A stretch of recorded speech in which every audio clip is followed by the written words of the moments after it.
Mr President. We all want to see the state of democracy and human rights improve throughout the world, and we wish the European Union could play an ever stronger role in its promotion when dealing with third countries. However, there is a great need for consistency between EU internal and external actions. If we don't achieve coherence between what we do at home and what we'd like others to do abroad, our capacity to achieve real change in the world is seriously hindered. Let me put you an example.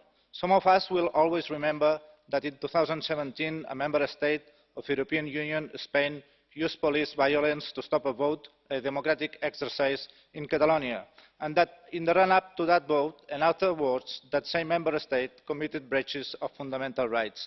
And when that happened, the European Union basically looked the other way instead of trying to defend EU citizens' fundamental rights and Europe's core values. It is therefore imperative for the European Union and for the credibility of its external action not to use double standards when it comes to democracy and human rights, whether inside or outside our borders.